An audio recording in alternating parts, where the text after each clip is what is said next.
So welcome, everybody. This is our last speaker event of our spring 2023 speaker series. It's April 25th, and we're happy to have a new guest speaker, Jason Walters from Pacific Erectors. I'm going to go ahead and turn it over to Jason. And Jason, why don't you introduce yourself and tell us about maybe what you're doing with Pacific Erectors, and then you could segue into like an introduction of the company and maybe what careers are offered, etc. So we're really happy to have you.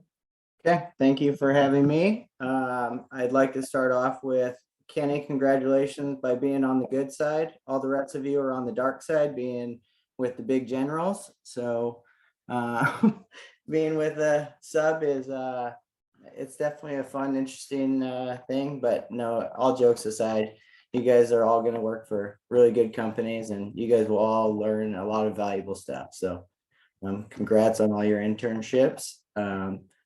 So a little bit about me. I graduated from Chico State in 2009. I've been with Pacific Erectors for 13 years.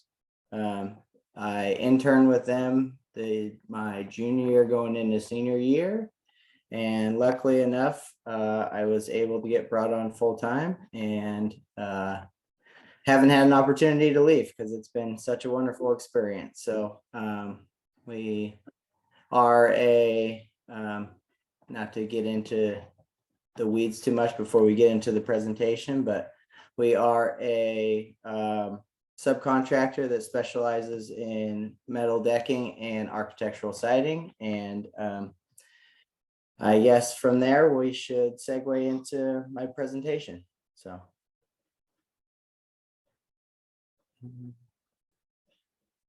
Hey, Jason.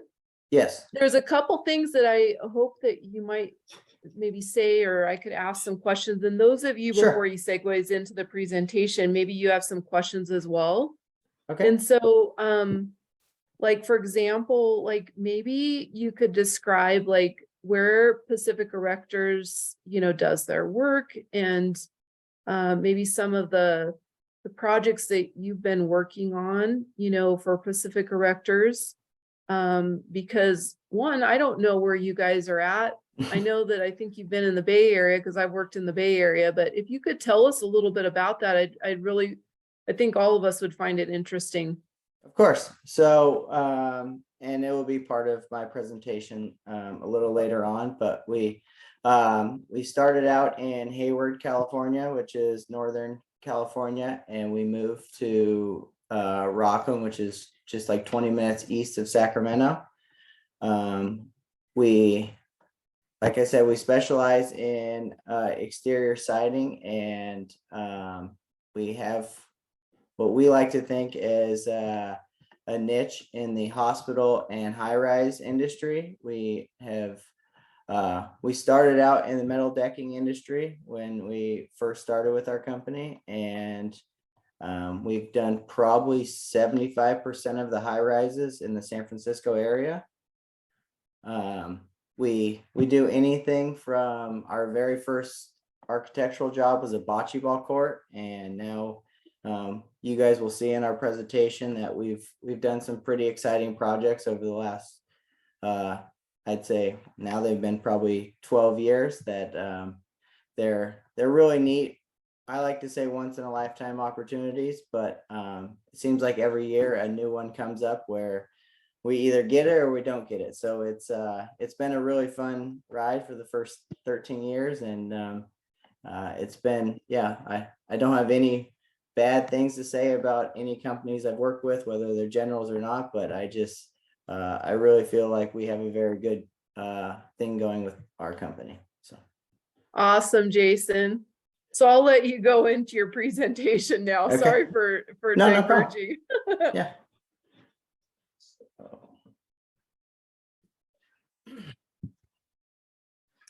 So yeah, again, our company started 34 years ago. The owner of the company was. Hey, Jason. Yep. I don't mean to interrupt you. You're back on the other screen that we had. So if you go up to display, and just, yep, there you go. Sorry. No, sorry about that. So the owner of our company came from Pittsburgh, Pennsylvania, and he was in the steel industry, and he moved out to the West Coast and started a structural metal decking division. And from there, it really just took off and flourished. So we started metal decking for the first 12 years of our company. And then in the year 2000, we opened up our architectural division, and we became a multifaceted subcontractor that we've made a lot of great team members over the years. And we are signatory to Union Iron Workers. We typically have our men come out of 3 different locals, but anywhere where we do have work, we do pull from. So we actually have a job down near you guys a little bit in Lemoore, which is the main topic of our conversation later on tonight. So I won't get too much into that job at the moment, but yeah, so we have, like I said, we do steel decking, open web metal joists, and some structural steel if the building warrants it for a signatory steel worker, but typically we leave the big structural stuff to the big guys. So there's 8 different panel types that we typically install, but we like to say that if it is a type of metal, we will do it. So the main ones we do are profile siding. We have a couple main vendors that we use, one out of Pittsburgh, the other one's out of LA. And then our main composite fabricator is out of Canada. And we also do some European rain screen systems. So I like to start off the presentation with this photo of the city of San Francisco, just because it highlights a little bit of what we do. So the big building in the back is Salesforce Tower. If you guys, I don't know if you guys have heard of that building or not, but it is the tallest building on this side of the Mississippi. And we did the structural metal decking on this building, and it was definitely an exhilarating job. Just to go up there and see the views from up there were pretty incredible. And then the building just below that with all the white scrim on it is called Transbay Transit Center. This was a major public building that was 4 city blocks long, that all of the architectural siding was done by Pacific Erectors, including the podium towers, and there is a big park on top of it that they like to have concerts and all sorts of fun things on it. So this is just a little talking point on what some of the things we do. So another building that we did was this is a high-end strip mall in Dublin area, which is just outside of San Francisco. This is stainless steel corrugated sheets. I believe it was just over 60,000 square feet of corrugated stainless steel material. And all these steel outriggers that are extending out from the structure were provided by Pacific Erectors. This is another type of building that we do. These are insulated foam panels. This is a job, again, just outside of San Francisco. The foam panel industry is a really unique concept because it allows for the thermal elements of the building to be done by replacing the standard stud framing, sheathing, and waterproofing. Since it is an insulated metal panel, you can install this over open studs and maintain a watertight building. So it's kind of a unique thing. It's, it definitely is a niche to the project, but at the same time, it has to be a certain type of project to allow for it. Hey, Jason, on that one, Yes. How much time does that cut off of your guys' time on project? Uh, say it cuts the labor into at least a third, maybe even half, just because of the amount of, not only it cuts out on the material because material for the insulated panels is probably, I don't know, I want to say $10 more a square foot than a profile sheet, but you're eliminating all the labor of the sheathing and waterproofing that goes on prior to this. So it's definitely a big VE that projects can take on a case by case basis. But you know, again, it has to do with what the building's going to look like. It's a very primitive, we'll say, concept, just because you can't do a lot of curvature and that stuff with it. So it kind of takes a very special, just square box building. We've been doing a lot of data centers with them, since if you notice, data centers are just 100 feet wide by 300 feet long with very little windows in them. So good question, Daniel. Another type of system that we have developed over the last 15 years is called a through tube system. And we definitely have helped in the industry in this sense, because we actually, so this is a through tube system over insulated metal panels. So you actually don't even need stud framing at a building edge. We put up the miscellaneous structural tubes. The tubes can be up to 8 foot on center, which so this photo right here has the window mullions for these punched openings, has the steel frame members around it, but there's no stud framing that goes up on this building. And all there is an interior wall that you put up, but the insulated metal panels create enough R value that you don't have to have any insulation in the exterior walls.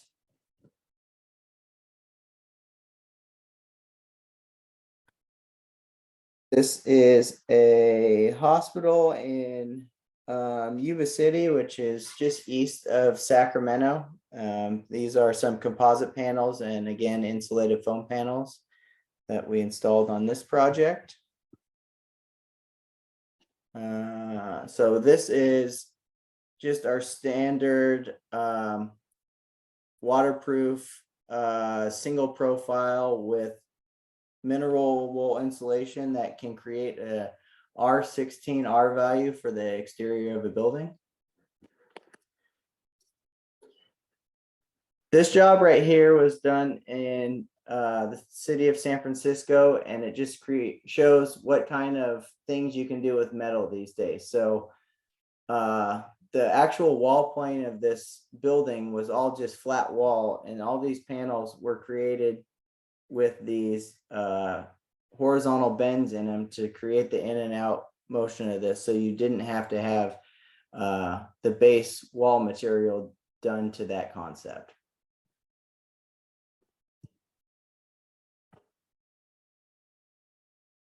Another office building down just south of San Francisco that we did the eyebrow, and here's a night photo of that same building. Will you go back a slide? Sure. This one or the one before? One before it. Sorry, random question, but is that a unicorn on the top floor? That is a unicorn. Okay.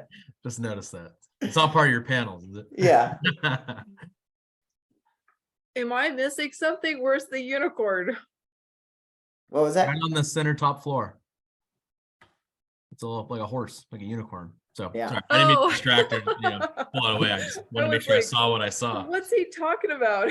No. Carrie, you've had to have background knowledge on that. Tell me, or did you really just spot that? I really just spotted that. Honestly. So these jobs were actually They're two corporate office buildings that were leased by Facebook down off of in the Menlo area, which is between Redwood City and San Francisco, if you guys are aware of that. This is a night photo of the eyebrow. This panel system is called a HPL, which is a high pressure laminate, and it is a European wood phenolic panel. It comes in 4x8 sheets, and it's definitely a up and comer in the industry in a lot of entrance locations. And I think originally there was issues just because everyone thought the price of it to get it over here, but the market's really driven it to be a lot more cost effective, and we're seeing definitely a lot more of it in the industry these days. This is similar photo, but this one is highlighting the exterior sunshade controls that these are provided by a company called Construction Specialties that we have a major partnership with across the US. This is at California State University, Sacramento. We have some 1/8 inch perforated aluminum panels, some composite panels, and some fiber cement panels in the black and gray, along with the white down below. It's a highlight of the European Swiss Pearl system.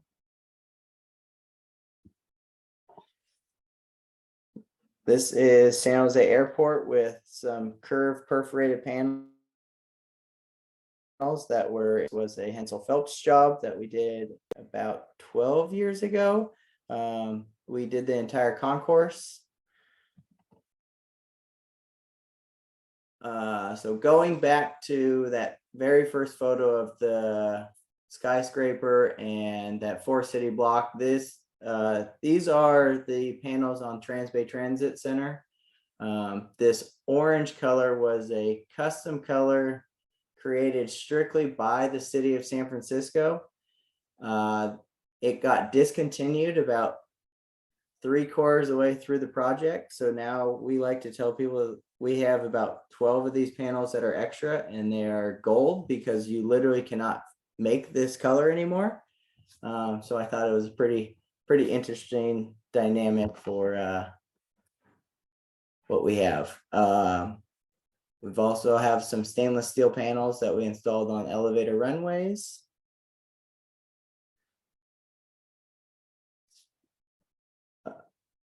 This next one is a hospital that we did in San Francisco, right on the corner of Van Ness and Geary.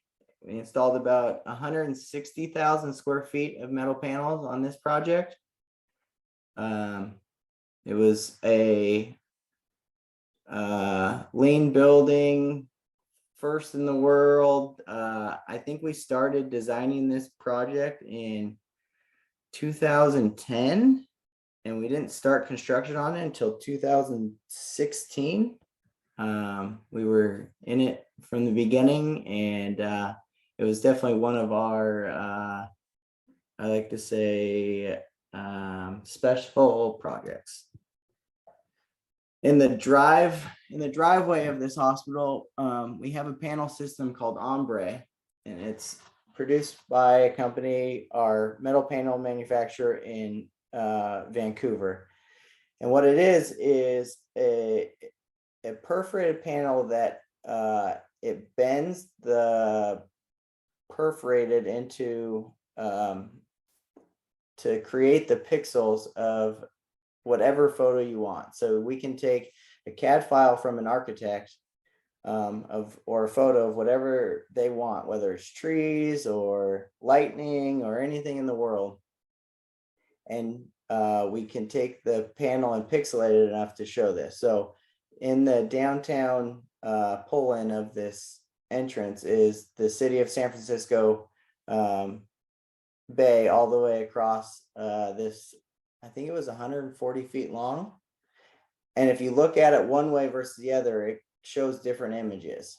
So it depends on how you're looking at it, what time of day, it changes throughout it. So it's a pretty cool system that we have definitely seen more and more of over the last 5 or 6 years. Just a little blow up of it.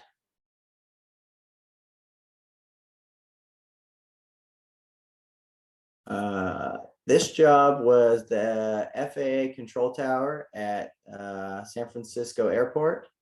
We installed everything on this from the concrete out. So we provided a secondary waterproof system. And the cool thing about this project is it creates one full loop. So the curvature of this is, I like to call it the golf ball, but it creates one full loop from the bottom to the top. So wherever the line started at the bottom, it goes around one complete circle and matches up to the top.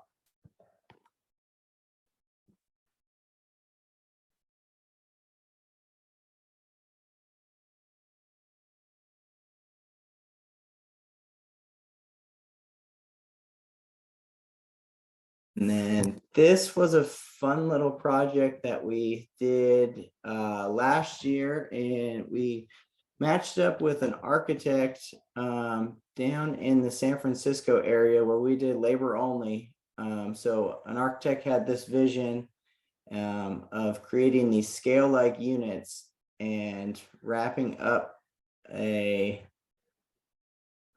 forget the term that we use for it, but we like to call these the fish scales. So it was a fun little project that we did right next to the Warrior Stadium that was just done. And then last but certainly not least, I don't know if you guys are aware of this small little building, but this was Apple headquarters in Cupertino, California. And we did the entire standing seam roof on this project. It was just under 600,000 square feet. We did the radial walkways around it, which just, if you walk the outer ring of this building, it was just under a mile long. And it's definitely one of our most, The landmark. It's a landmark, and it definitely took 2 years off of my life. So I got to spend 3 days a week on this one for 2 years, and yeah, it's definitely something I cherish, and it was an absolutely brilliant project. So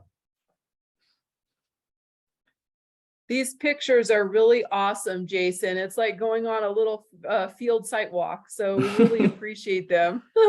so You know, I wanted to just, before maybe the students have questions, Yep. I just wanted to let all of you guys know, there's some of you that are taking CM 150, which is our commercial building class next fall.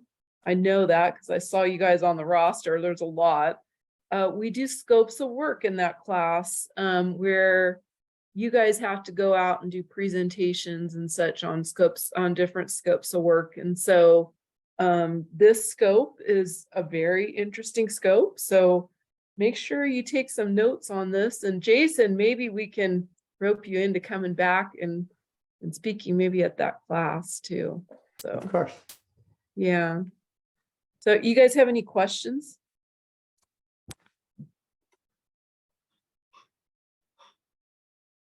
Yes, I have a question.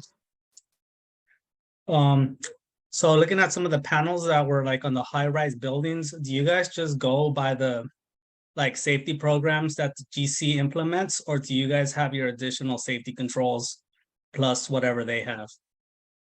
We have our own safety manager that we do a JHA for every single job, site specific. And obviously it all tailors to the GC because every GC these days has a different safety protocol as well. But depending on the type of building and the type of site that there is for the building, we tailor to, I guess, both of those. So we use aerial boom lifts for installing panels 140 feet in the air. We use swing stages for installing panels 140 feet in the air. So every building has its own unique element to it. We choose our equipment wisely, we'll say. Good question.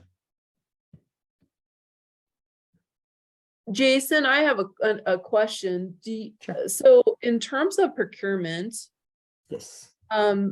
is like metal cladding, metal siding, is it gonna be similar as to steel where you have shop drawings? And, you know, you're creating the shop drawings, you fabricate them. You know, like how long does it take to get to the job site usually? And then, are a lot of those panels manufactured here in the US? Or are you getting them from somewhere else and where? So good question. We have the same process as structural steel. I would say structural steel drawings are a lot less detailed than our panel shop drawings.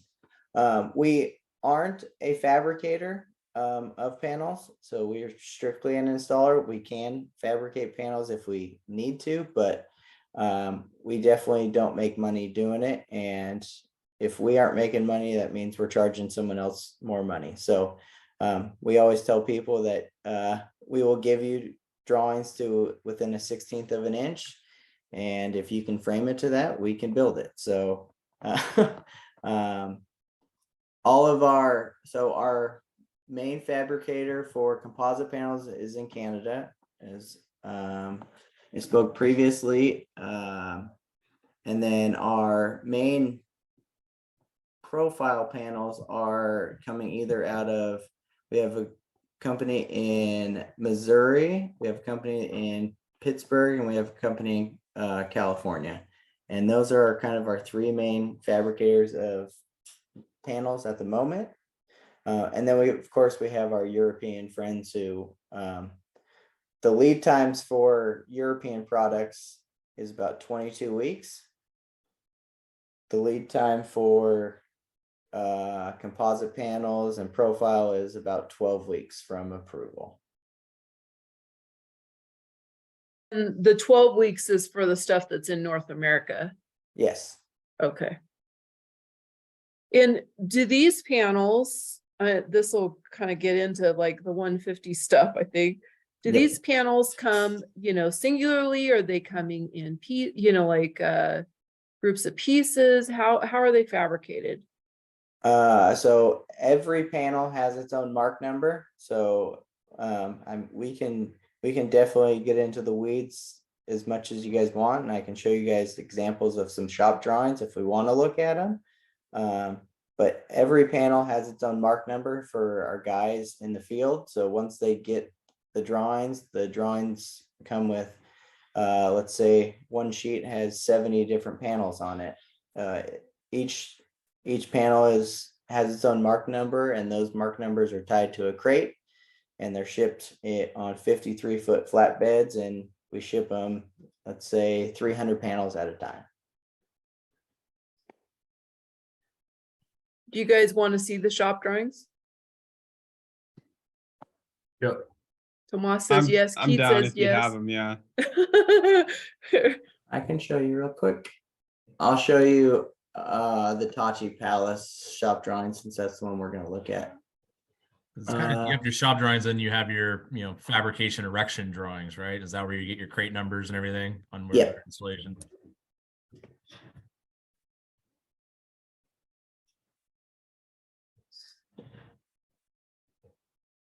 Can you guys see this screen? Yes. Yes.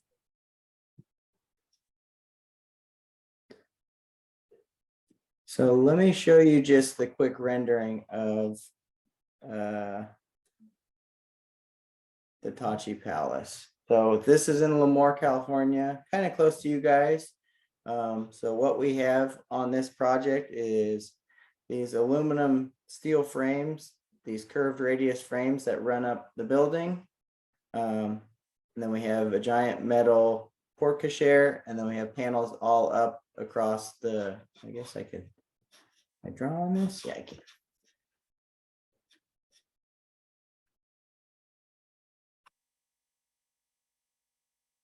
I did.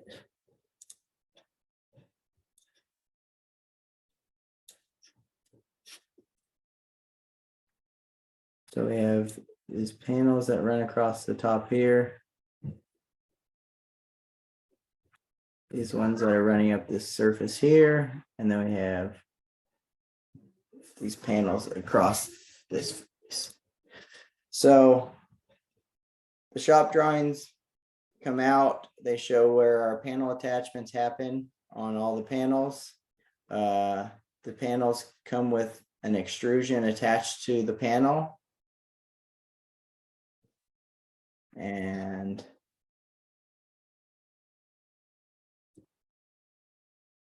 so we have the three main areas of the building. This is a very complicated soffit that I will show you guys just an example of, if you were looking at this soffit right here, I wouldn't say that you could tell this is a real extensive soffit, but as you can tell from here, each one of these numbers is a different panel number. So when our foreman gets a crate, he will have all of these panels shown, and he can go out and say, go get me panel 46, go get me 66, go get me 58, whatever it is. So I just want to show you guys just the soffit really quick. So this is the section view of that soffit. So there's up, downs in 4 different locations of this soffit.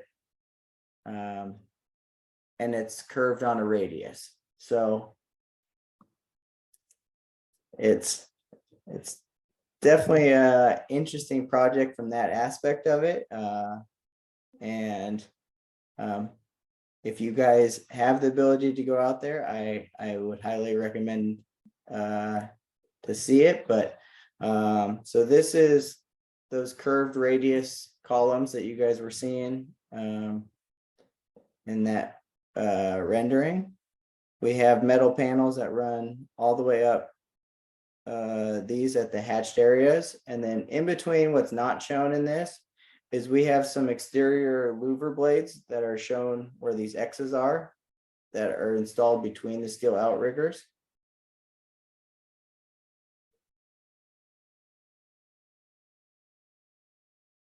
This is a section profile of one of those curved radius. So all of our panels come out curved to match the radius of what is shown on the shop drawings, and we should show what that radius is.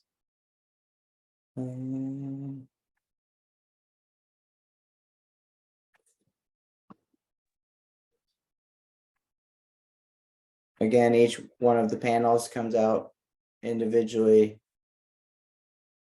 called out, and since each one of these columns gets narrower, they're all slightly getting narrower as they go up the building. So you can't take panel 216 and put it where 204 is.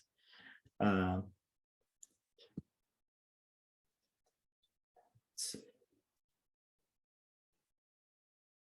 think that's enough, unless you guys want to see a little more, and then it gets eventually into our details of each location. So elevation, section, and then detail shows more than section. So that's the way that we typically show our stuff, and industry standard is always detail is going to override what is shown on elevations. Hey, Jason, Yes. is this casino owned by a Native American tribe, or Yes.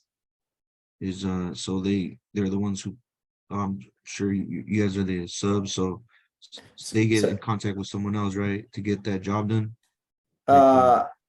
So Swinnerton is the general contractor on this job. And then we are under Swinnerton on it. So is there a construction manager or is it just direct with Swinnerton? It is direct with Swinnerton.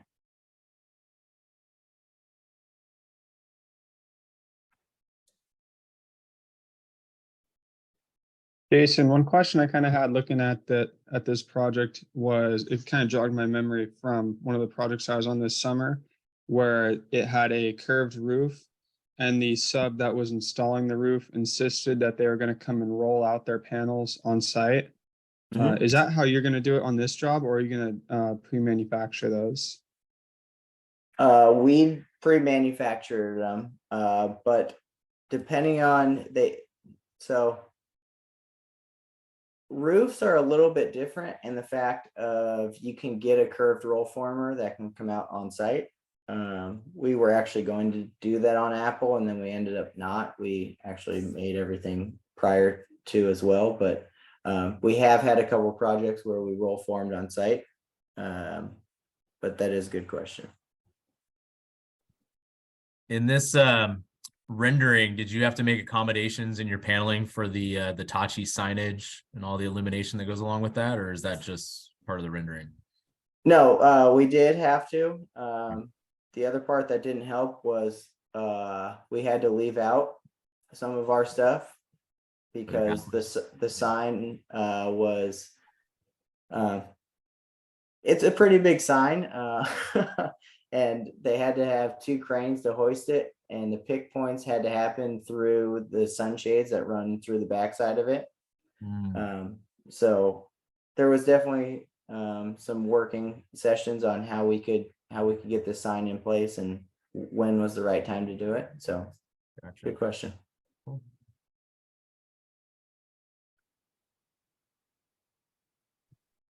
So Jason, were you guys responsible for the support columns, or was that somebody else?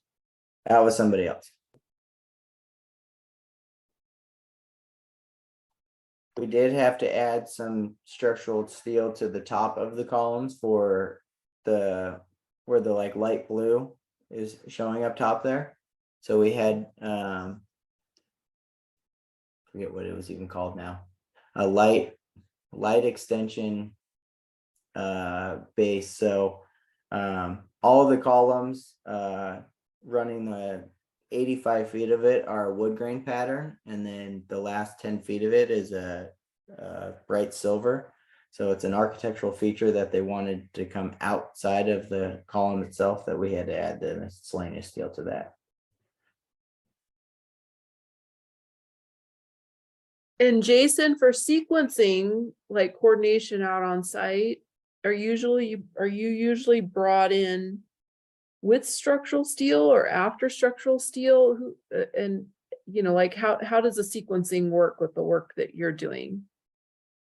So typically on jobs these days, we're brought in, I'd like to say early enough. I mean, we definitely have the jobs where we tell people that you didn't bring us in on time, but most jobs these days are awarded early enough where we do a lot of design build, design assist jobs. This was a design assist job, so we got brought in early enough where we could coordinate with the structural steel guys and figure out what needed to be in place, and if there was a certain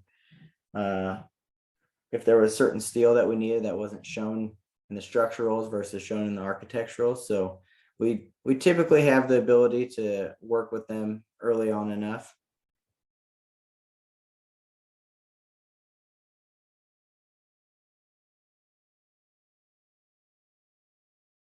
Any other questions, you guys? Have you gotten to go in and lose any money at Tachi yet? I have not. I feel like every time I try and go down there, my superintendent tells me that it's too long of a drive. So, Too long of a drive. so I mean, it's about a 3.5 hour drive for us. So I mean, a typical, 8 to 10 hour workday. If you drive down there, spend 2 hours down there and drive back, you're pretty much 8 That's a hours day. is Oh, yeah. shot. So I've gone down, we've been on it since August of last year. We're getting to the end of it. We should probably be finished, I would say, by middle of May on it. So it's definitely coming to the end. So like I said, if you guys have the ability to go out there, I would definitely go look at this. It's a pretty awesome job. I'll send Daniel some photos, some more photos of it, just so he could share with you guys if you guys want to see actual finish of it. But it's definitely a cool looking project. That would be great, Jason. Yeah. I have actually one other question for you. Sure. So, a lot of times, I actually work on the project control side and sometimes I do claims mitigation and such. Yep. How often in the work that you do you do like a subcontractor pass-through claim for, schedule delays out on some of these big projects?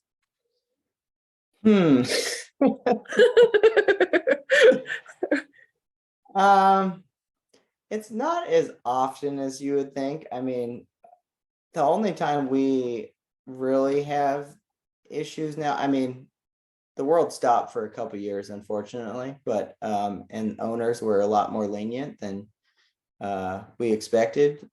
Previous to that, there was a lot of issues, but honestly, I would say it's maybe 10% of the projects we deal with. We really have these issues. I don't know if that seems like a lot or not, but it's really hit or miss for us. And is it usually with some specific types of jobs or some specific types of contractors, or it just kind of random?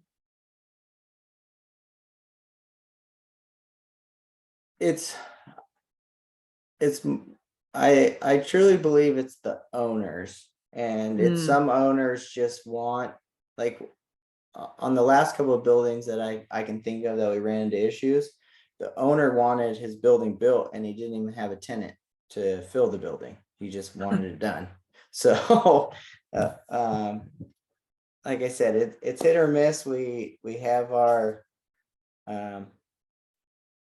we're sometimes we don't have the benefit of the doubt, and if we need to work overtime, we typically work the overtime to get it done so that we don't have the issues. Or if we have a delay claim to them, it's usually resolved. And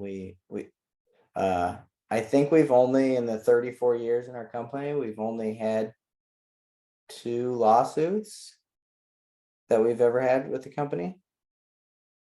One And of do you them, guys, go ahead. oh, go ahead. I was gonna say one of them was that our metal decking wasn't watertight, which I don't know if everyone knows metal decking, but there's vents in metal decking, so I don't know why they would assume it would be watertight.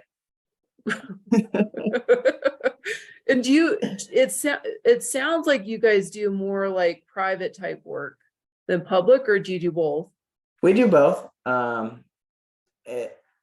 It's I'd probably say it's 60-40 or 70-30 private towards public, but on the structural side we do more public works, but it really just is the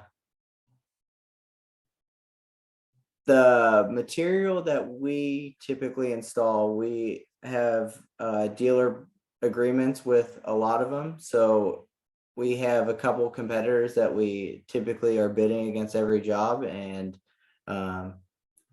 it's either their work or our work. So we have a close competition with them, and we always have the one or two people that come in every now and then and install panels in our neck of the woods, but they usually go away pretty quickly. And how much is your work repeat clients? What percentage out of 100?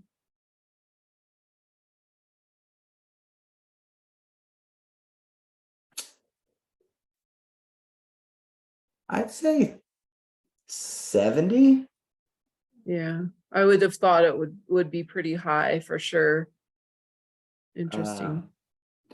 I mean, the industry's also gotten a little different in the 13 years since I've been in it. I mean, when I first started, we had some general contractors that if the general contractor got the job, we typically got it. And then for a couple of years, it didn't matter if you were best friends with them or not. If you weren't low, you weren't getting it. So Mm, I feel like the industry is kind of getting back to that, where people kind of have their favorites. But I don't think it was like it was when I came in 13 years ago. So interesting. Depends on the market swings, right? yeah, Yeah. definitely. So, Yeah. Yeah. Yep. Very interesting. Any other questions, you guys? How did you guys decide to do this job since it's so far outside of where you normally work? We had an intern and we were like, I feel like this guy would really like to see this job. Try to.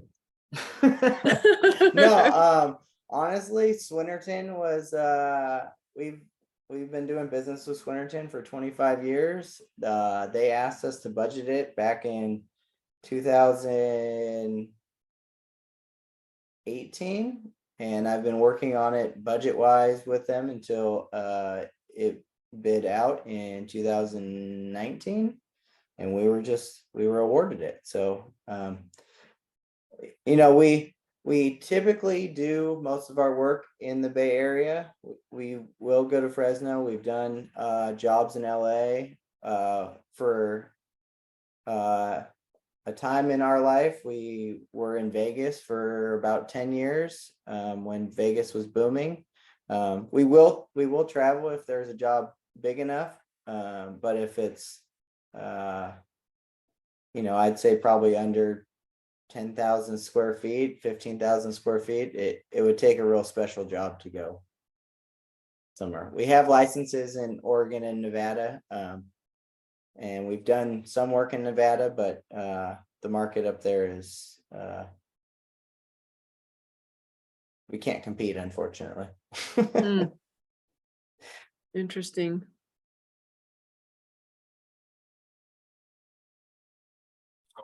Follow up on that question too. So when you go public, like you said, 3 or 4 hours from your office, how do you manage your labor? Good question. I am talking to our foreman on site more often than my boss would like, but unfortunately he's kind of my eyes and ears on the job site, and we trust him enough. Our superintendent, who is in charge of all manpower for our company, goes down there every other week. So I've only kind of gone down there if there's been a major issue in terms of a wall, a big change, we'll say, that wasn't documented and we need to document it.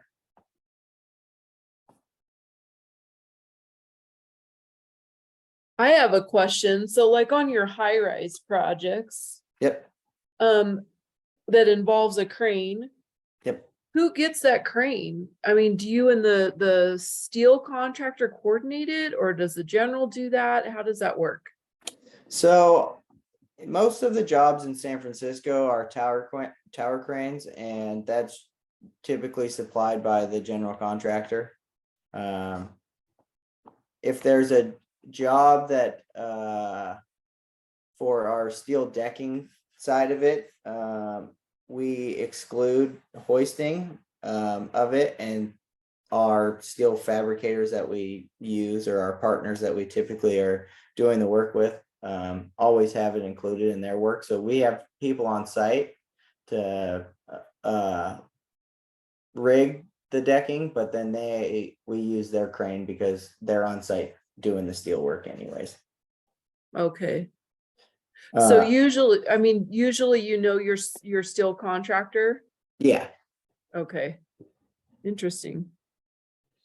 If we don't know who the steel contractor is, though, we have it excluded. It's just one of our boilerplate line items that for metal decking, we exclude it. Architectural, we will bring in a crane if we need to. I mean, if in the front ends, it'll either tell us that we need to supply our own crane or there will be a crane there to use. So we will bring in different size cranes depending on what the height of the building or what where we have to get to with it. So But you would know that ahead of time before you Yes. bid out the job. Yeah. yes. Okay.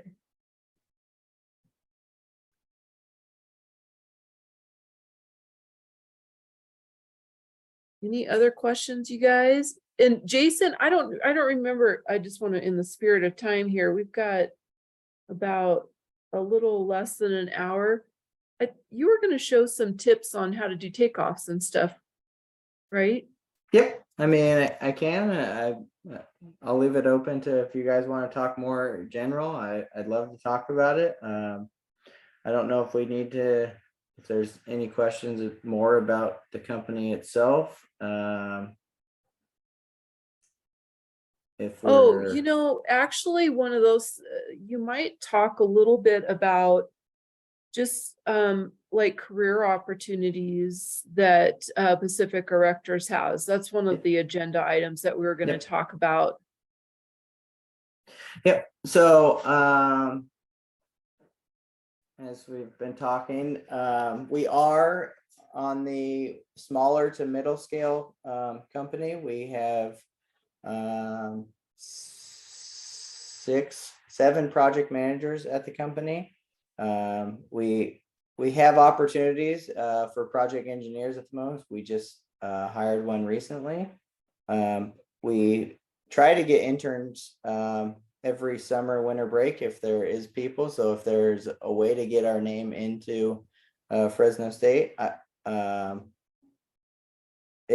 I honestly think Daniel was a blessing in disguise. I'm not really sure how Daniel even came to us.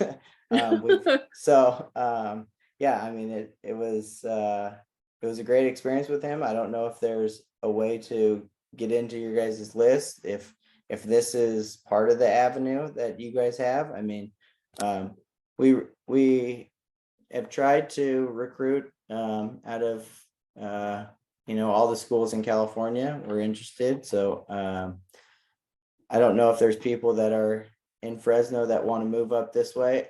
Unfortunately, we don't do a lot of work down in that area, so I don't know if that is a negative to it or not, but we do have career opportunities. I will say our company is unique in the aspect of you learn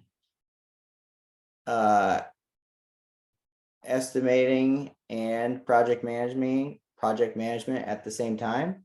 And the way we run our company is we estimate the work. If we are awarded the work, we manage the work. So there's no handoffs. There's no, you forgot a floor on this one, you forgot an elevation on this one.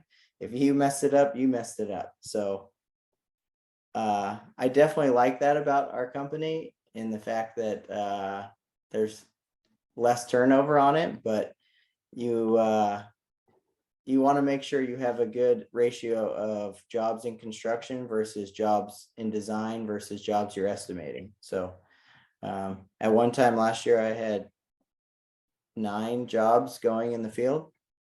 So I made the joke that I would wake up in the morning and say, today's going to be a good day. And before I got to the job, I'd have calls from 9 different foremen with 9 different fire drills. So it's definitely feast or famine, but right now I have 4 projects going in the field.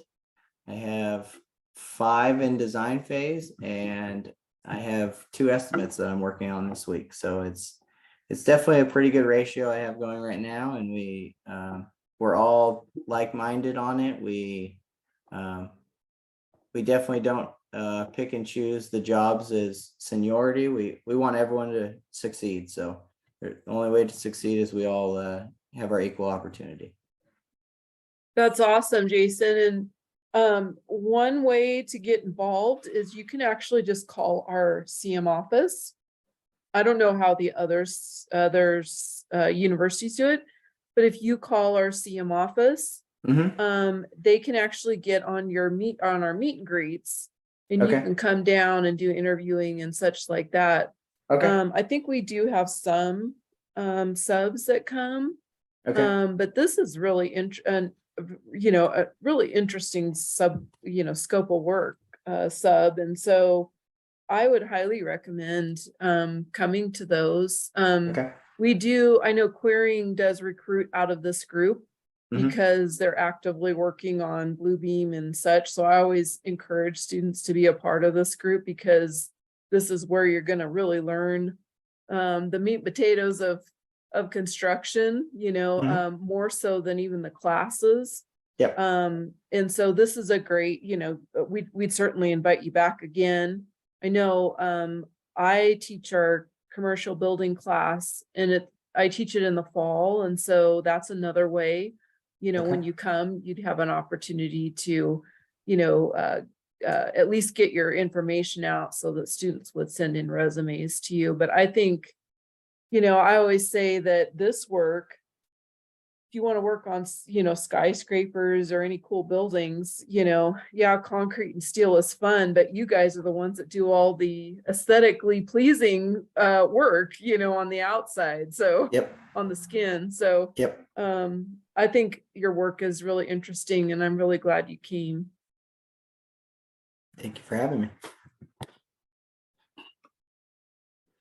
I'm curious too, this is the thing is, and you can relate to this coming out of Chico, but a lot of our CM programs, and I'm actually a very unusual industry person because I have my own business. I don't just teach. I do project controls consulting. So hence the questions about pass-through claims and stuff.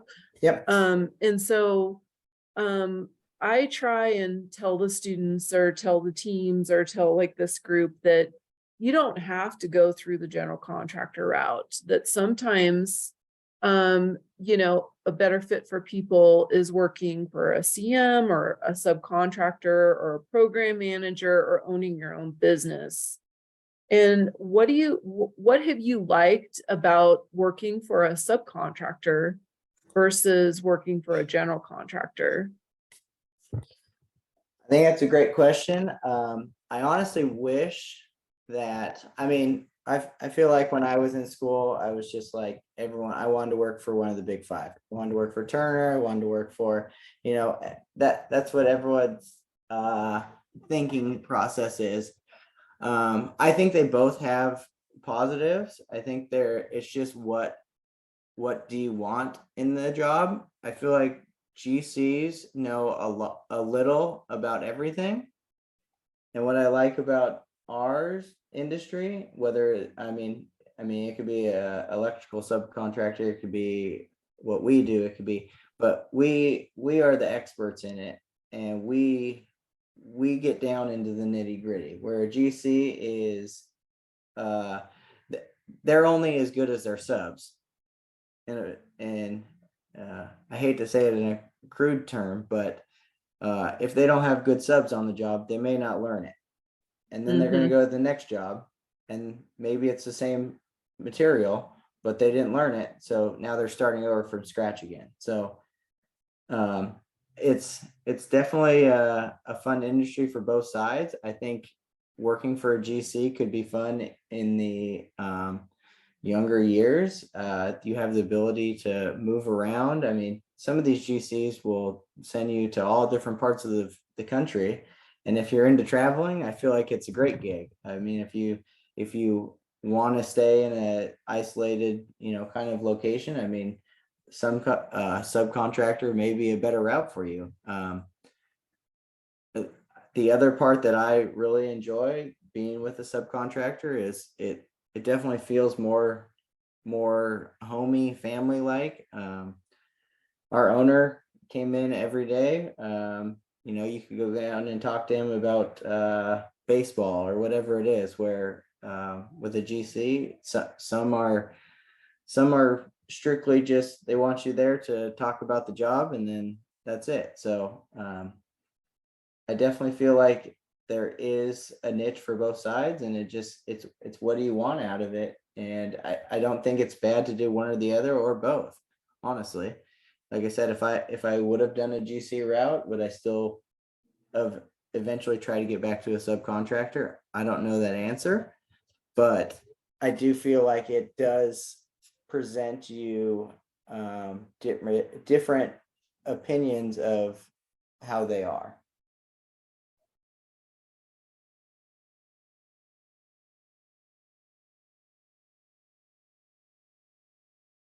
Any other questions, you guys, to tag on to that? Because we don't get a lot of subs coming in to interview with us. So this is kind of a unique opportunity for sure. I think I'm ready to look at some of Jason's takeoff advice. Yeah. Okay.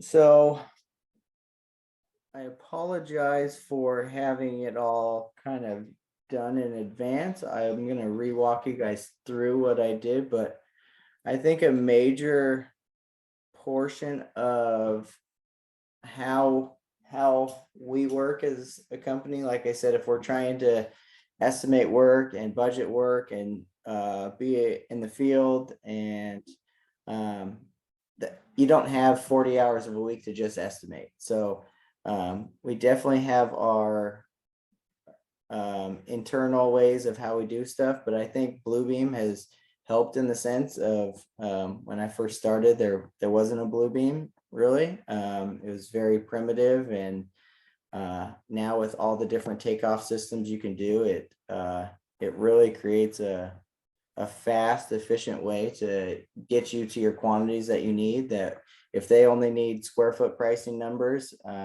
you know, you can get something on a 50,000 square foot building, you can get something to somebody in 2 hours versus, you know, the old time with pulling out drawings and doing it by hand. So the major thing that we have done, even probably after Daniel, is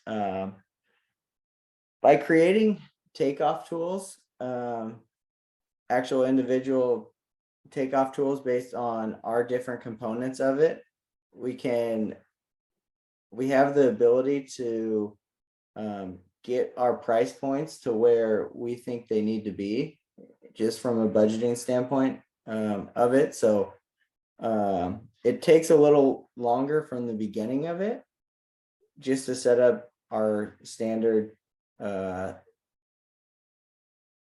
fabricators. But once you have those into your takeoff tools, I think it definitely benefits you because you can reuse them over and over again. And there's a cost breakdown analysis that really helps, at least from our standpoint, getting to an overall value on what the project would be. So I'm going to go through just on this Tachi job on how I went through and did the composite takeoff for this job. So this is based on, I apologize for this. 8-page document. To be honest with you, the drawings weren't great on this job. There was probably only 70 architectural sheets, which I don't know how often you guys are looking through a full set of drawing plans, but 70 sheets for us isn't that detail oriented. Those curved tubes, for instance, that we were looking at previously, we can go back to the rendering. These curved tubes that are right in that element right there. So does everyone know how to make their own takeoff tools? What type, like count or area? Like area that is just set up for doing a analysis. Like if you just go up to your standard takeoff area and you just want to, just for instance, show that was perimeter, sorry.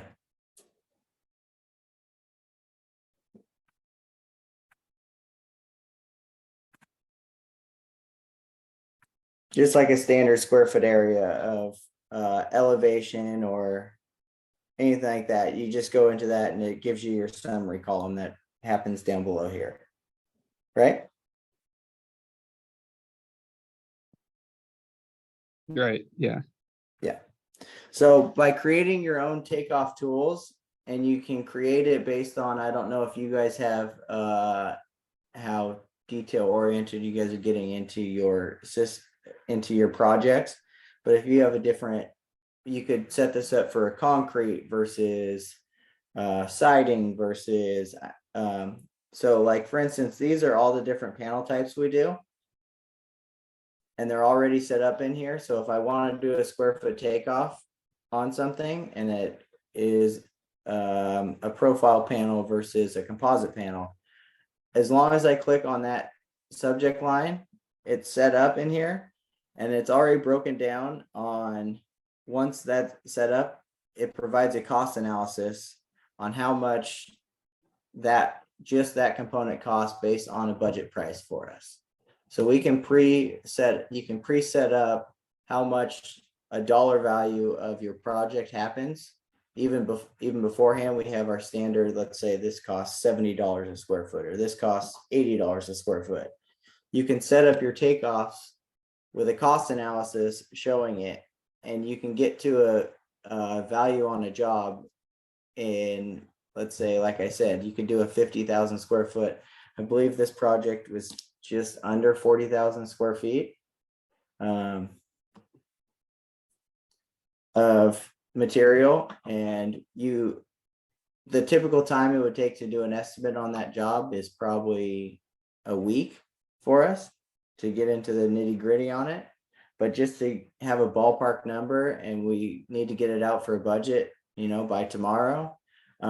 Having your takeoff tool set up, I think, is a very, very good and quick and efficient way to get you what you're looking for. And I think this can be used, honestly, like I said, in a way that this is set up strictly as something for our company, but I think you could set this up with even in a GC fashion. You can set this up to do an estimate versus, like I said, concrete versus stud framing versus, so you can have your different square foot, and all of that gets a cost analysis that you can have broken down throughout a whole building. So you could do a $2 billion building all with your takeoff tools over here that you can set up for you and do it one time and have it set up so that now all it is just a quick push of the button, and it calculates it down for you, and it keeps it all in one bulk item.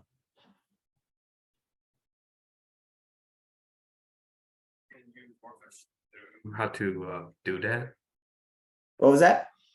Can you walk us through how to Yeah. make that into your Yep. toolbox? Yep.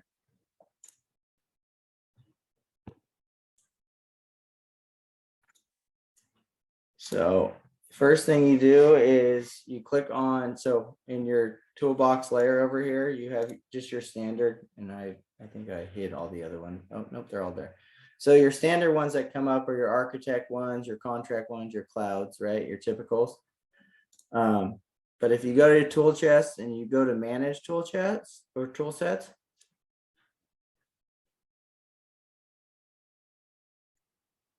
and you click add to it. So let's name this Fresno State.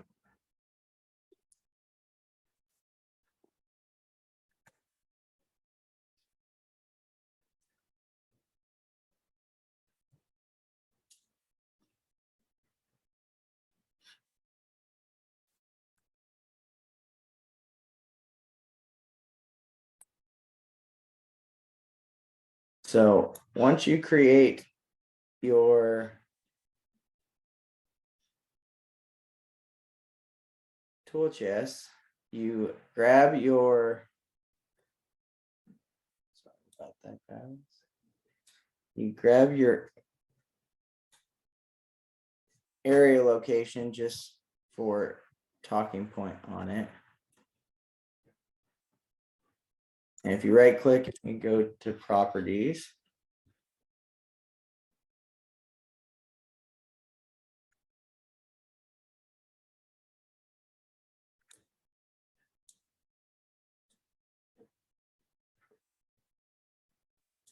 Sorry, guys.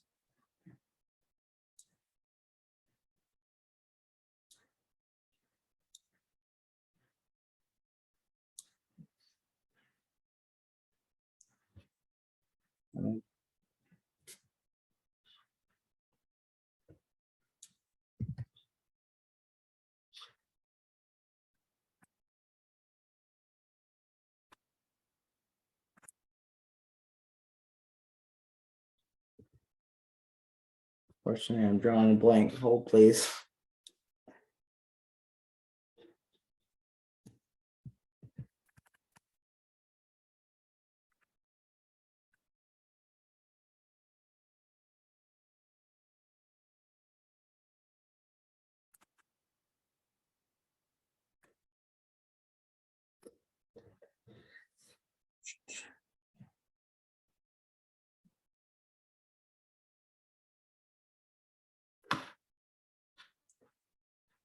I was going really good until we got to this point, guys.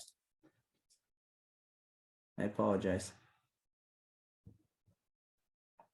Is that something, like, if you right click on it again, I don't on know if your it, little square foot takeoff?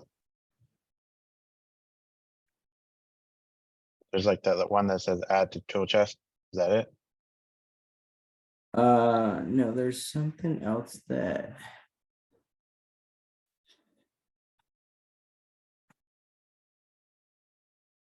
Been a little bit since I did this. Sorry about that.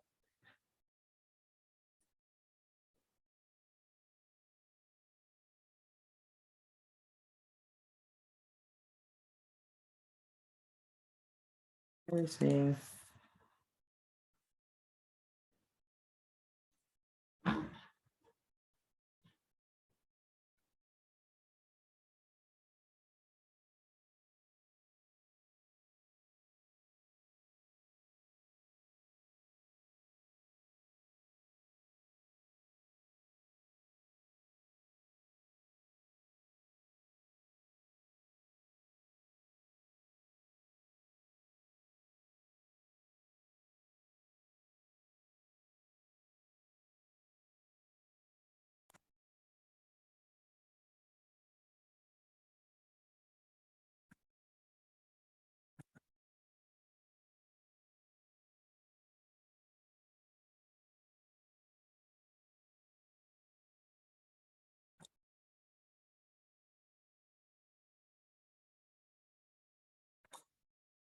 I think I figured it out, Jason. So if you click onto the box on your tool chest, Yeah, like right click on it and then click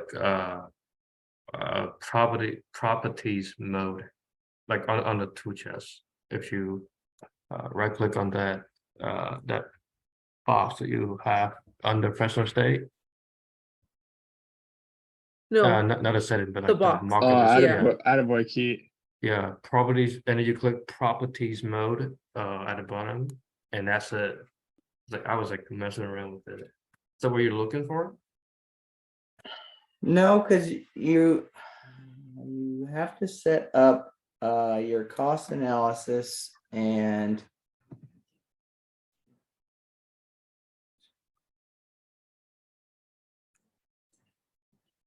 how is it doing this?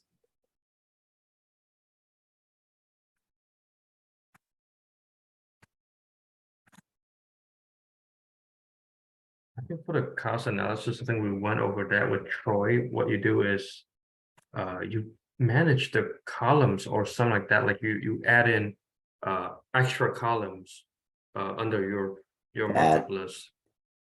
That's what it is. There you go. Ah. All right, This is why we call it a user group, Jason. Right. This is how we learn, you know? Yeah. so the way that you, and again, sorry for that. So the way that you set these up, and so you go in, let's say to choice. Work.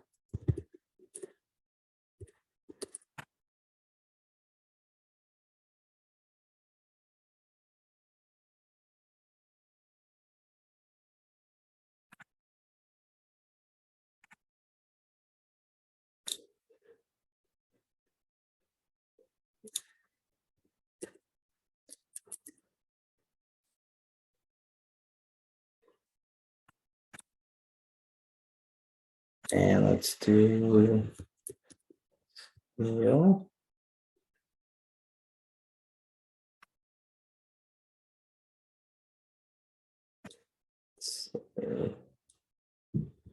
And then you do a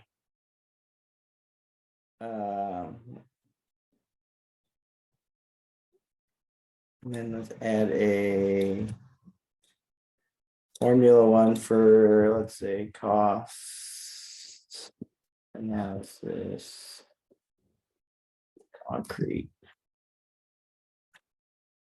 So material. So the way you do the square foot of an area is you pick the material of it and then you multiply that by the area, because you're going to choose a square foot.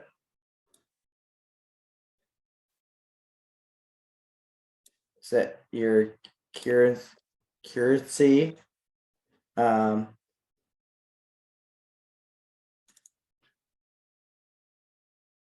and then when you go to your talking point on the square foot area,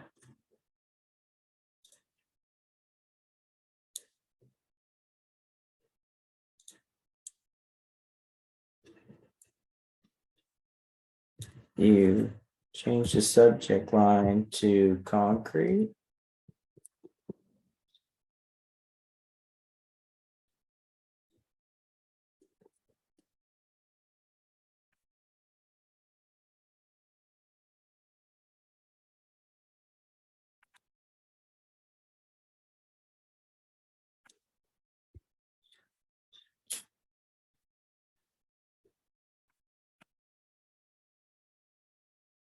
I think I'm gonna have to give you guys another tutorial on this. I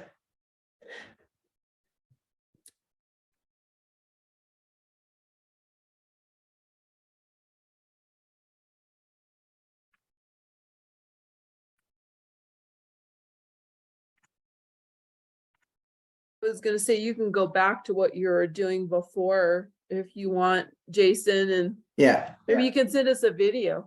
yeah. So, basically what I had to do for the takeoff of it is get the lineal feet of each surrounding or item that I was going to depict. And once I had my lineal foot areas of each item, the takeoff is already, because I already have my components of the different types of panel systems already set up as takeoff tools. It creates a real quick bullet point line item of locations. So for instance, if we look at this line item here, there's each one of these line items depicts the radius of the column that we had, and knowing that there's 13 columns on the building of it, you can preset your dimension to whatever the radius of that column was. So then again, going back to the first sheet we had, this column was 13 foot wide for our metal panel supports. This location here was 84 foot tall. And if you look at the cool part about the takeoff component system is, even though you only have, again, I have a couple different lineal foot locations of what these are, but you can go in and change the depth of your material just in each individual line item, and that gives you a different quantity of your square foot throughout the building. So all these line items here are all the same takeoff lineal feet, but because I'm changing the depth of it, it changes the cost analysis breakdown of it. So we can go in and set what our square foot price of a composite panel system is versus an insulated panel versus this. And then once we have that set up, we can use these tools to take off a building in a matter of, like I said, an hour or two. That would take a week long just to get through the major components of the building. So, and again, I apologize for not having that. So like for this instance here,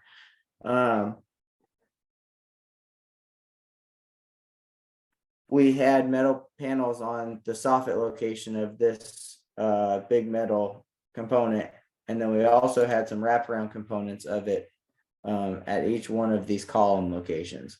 So you can isolate your one location versus at another and base it off of square foot. And however, even though that this is just a single line item, this is still calculating the square foot location because of your depth that you're showing in the right hand side.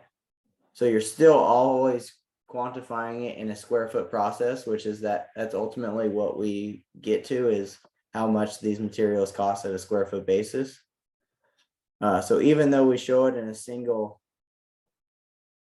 parallel form, we can still ultimately get to our square foot cost. And then from there, it actually, the big part of it is that we can take all of these numbers eventually and output them into an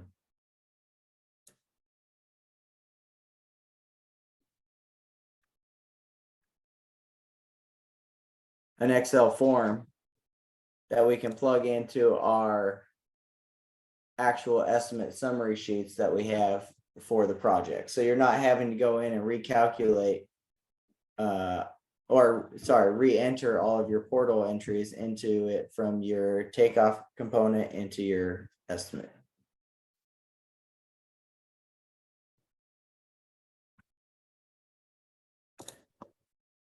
So like when you said you're using like square foot cost, is that like a historical cost or like current day cost? So what we base our components on are a X by X building that is multiple estimates over the last 5 years. And then that is just a rough square foot amount that we think, let's say a composite panel is going to cost $80 a square foot. So just at a bullet point, if someone asks, a general question on this, how much does this cost per square foot? We could say the safe number for you is this. But then actually, once you get into the nitty gritty of the building, maybe the panels are only 1 foot tall by 6 foot wide versus 5 foot tall. So this just gets you what you need to from a estimate standpoint of big numbers. And then you can take whatever this is and really get into it with your estimate further along.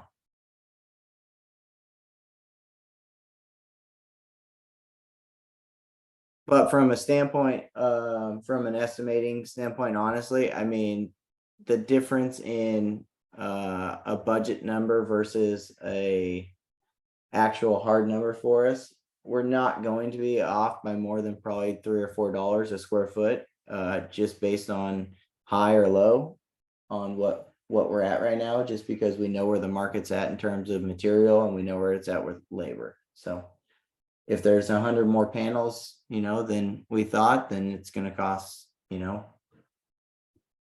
$1 more per square foot. Because material cost is going to be the same whether it's 100 panels or 200 panels.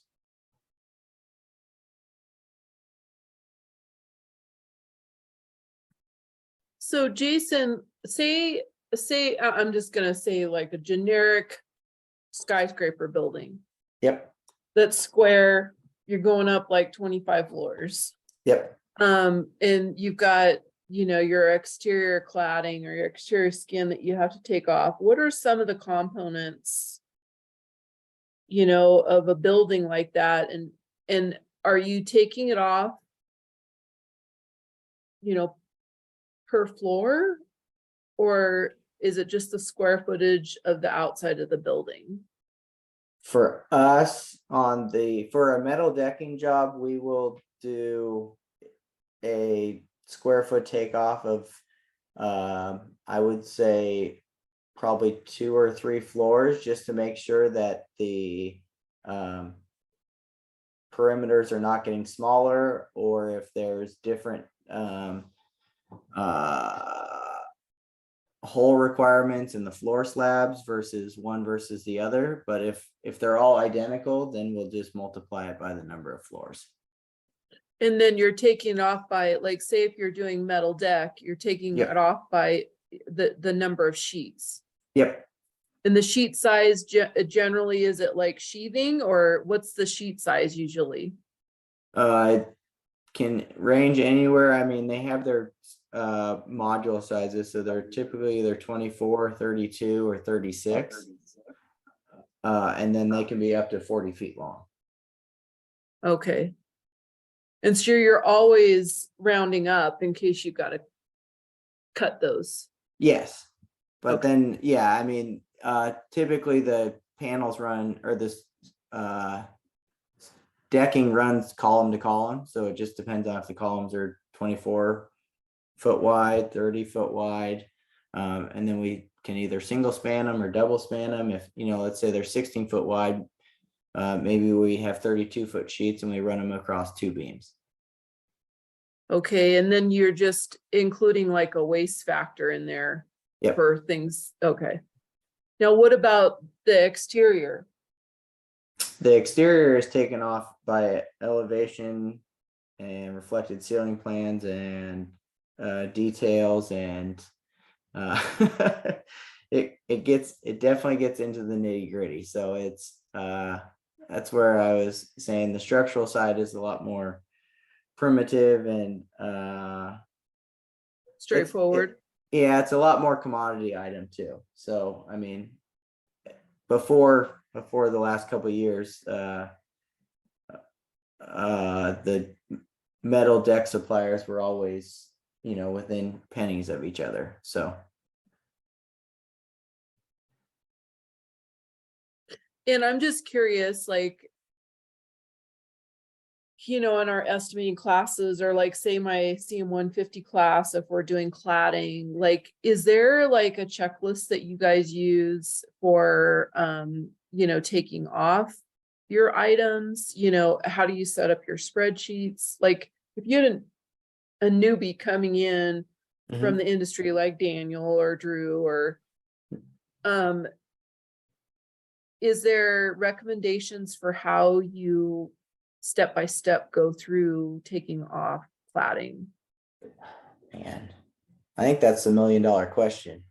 It's such a unique industry. I mean, I really think it is a small world that it's hard to just jump into it and understand what fully is involved in the siding of a building. And that's where it goes back to a GC versus a subcontractor. I feel like there's GCs out there that they could be with a general for 10 years and not know a single thing about the metal siding of a building. So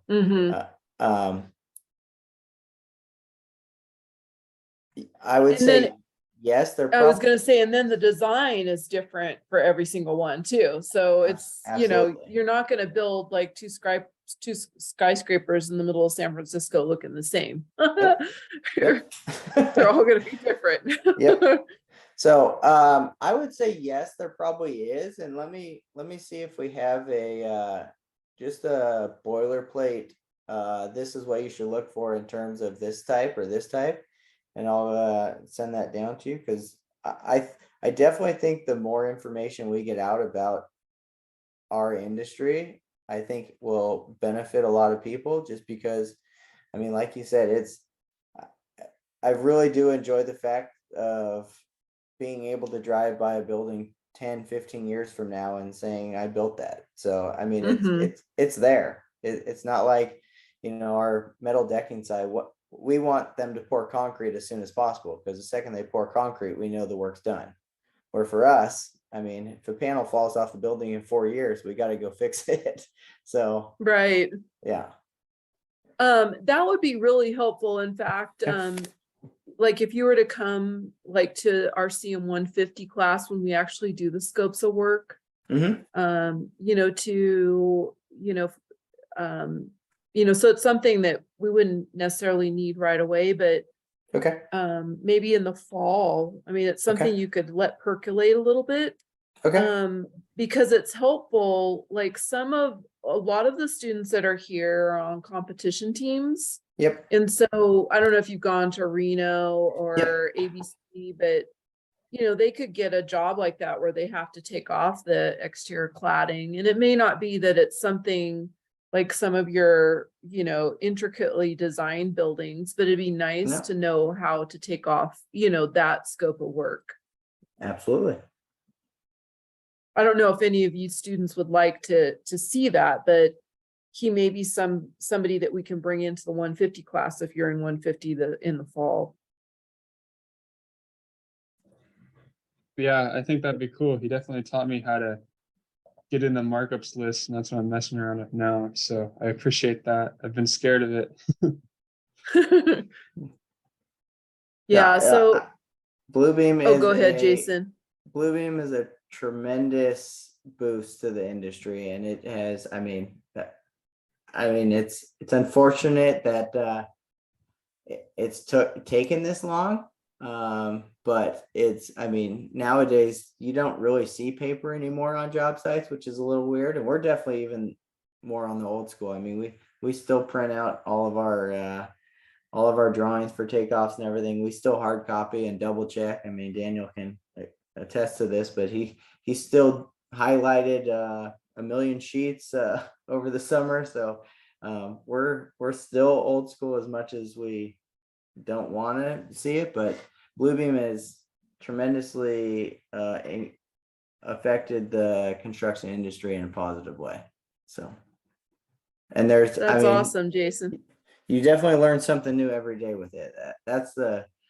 I wish I had more to explain about, kind of how we do our stuff, but I'm still learning it every day. And I actually just got the new 21 Bluebeam a week ago, so I'm still learning, because they've changed stuff from 17 to 21. So now I'm just like, it's all like brand new to me again. So. And Jason, my specialty is actually in Oracle Primavera type products. Okay. Yeah. Not to say that I don't do some estimating, but yeah, I can relate to that they change up the dashboard, and it's like there's so many ways, multiple ways to skin the cat. And when they Oh, yeah. change to a different update, it's like, oh, well, where are all those ways that I used to do it? Yeah. So I totally get it. You had 4 buttons that you knew exactly what to do. Yeah. It's just like, where are those 4 buttons? So. Yeah. Yeah. And just be prepared for that, you guys, as you go out into the industry for sure, because they're always changing things up. And it seems like that's how they get your money. Oh yeah. Is to change it up like that. So it's getting really close to the end of our session here. So we might have one more question, and then we have a little raffle that we're going to do, Jason. And so we might want to leave just a few minutes for that. But is there maybe if anybody has one more question he could answer?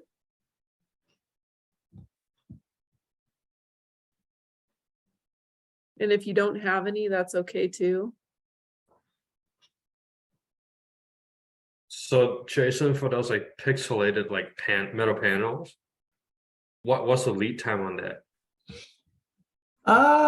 It's probably about 12 weeks as well, actually. It's just it all depends on if you have the image ready for it. So if you have the image, we take the image from you, it gets put into a super duper computer, and the computer spits out what the image is supposed to be like on the pixelations, and then there's back and forth, and eventually they say, yep, we like that. And then the lead time for the material itself is probably, I'd say maybe 6 weeks, but it's also on how big of a job it is. So we did the Hall of Fame room at the new San Francisco Niner Stadium. There's some of it in there. We've done it on a couple data centers, and it can be anything from little clouds. We just did a Lululemon front entrance to a strip mall with their design on it. I wonder if so it's actually a really cool feature. It is a little expensive, but it definitely adds to your building. I will say that.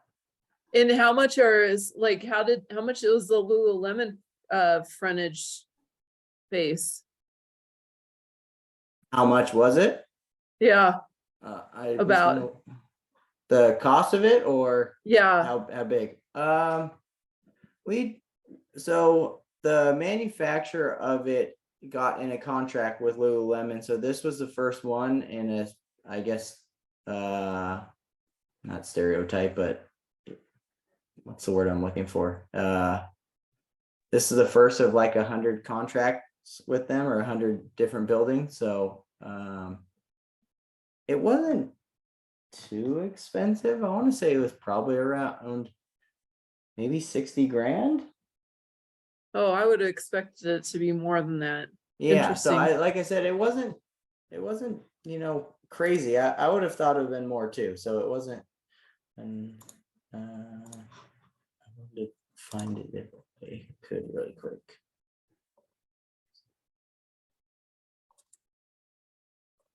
Well, he's looking for that. Did everybody sign in? We just want to make sure we're going to do a couple little raffles here at the end, since we're at the end of the semester here. So get ready. If you haven't signed in, go ahead and sign in. Interesting.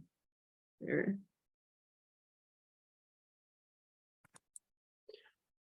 So this was obviously a mall that was open to the building while we were doing it. So there was not a lot of room, and we had to do it off hours, and so.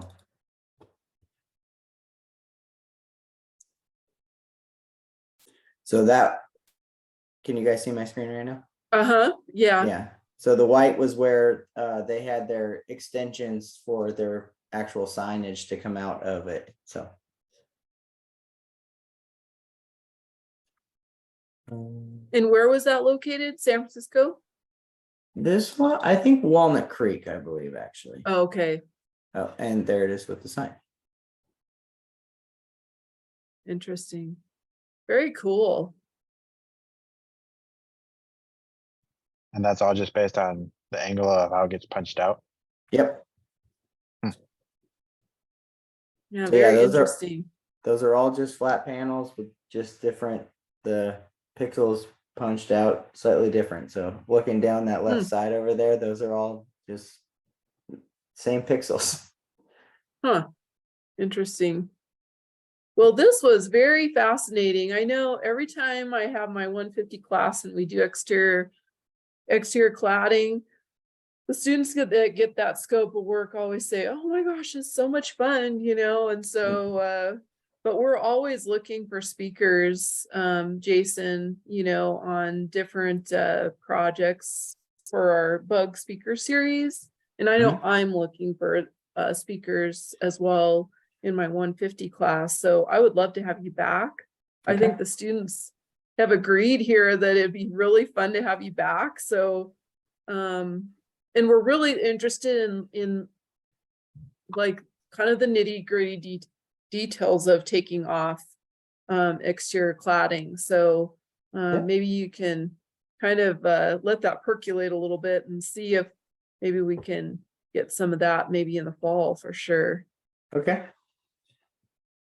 Okay, you guys, so we do have a couple raffles here, so I don't know if you can share screen, Daniel. We have a little wheel thing here. So the only caveat that I want you to do, and we can have any of the leaders too in here. I just wanted to mention that give Robin towards the end of the week. So it's Tuesday. Don't go bug her about this until like Thursday or Friday so I can talk to her about it. And we're going to take a look at what we've got left here, and we'll give you some good raffle prizes. So let's do 2, and we'll see who wins here. Okay, so spin the wheel there, Daniel.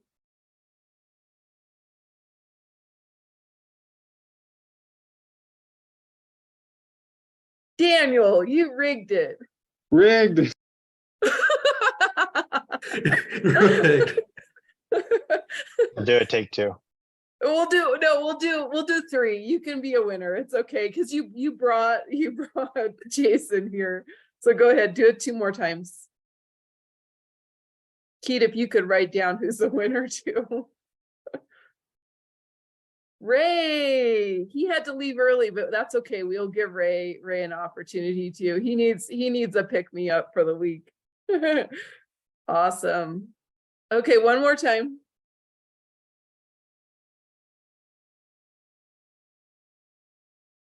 David, are you still here? I am. Awesome. So give me a day to talk to Robin about it. Make sure to stop by her office on Thursday or Friday, all of you. And Keith, if you could write down those winners, including Daniel, just so that we know too, that'd be great. Okay, you guys. So I just wanted to thank you, Jason, very much. It was great having you. Thank you so much. You're a great bookend to the end of our series, and our semester ends here around the 2nd week of May. And so we start back up in the fall, but I am the commercial team advisor. And so at some point, we may even have you come in and talk to us too on our commercial team as well. But thank you very much. And we learned a ton, and I love the pictures. It's just really fun to see all those jobs too. Of course. Thank you for having me. Oh, no problem. Thanks for your hard work, and we'll see you soon. And so thanks everybody. All right. Thank you, Jason. guys- Bye, everyone. Yep. Appreciate Bye, it, Jason. everyone. Thank you. See you. I'm turning off the recording here. Right. Good night, everyone. Okay, good night. Good night, Wait. Keith. Did you want to talk real quick about the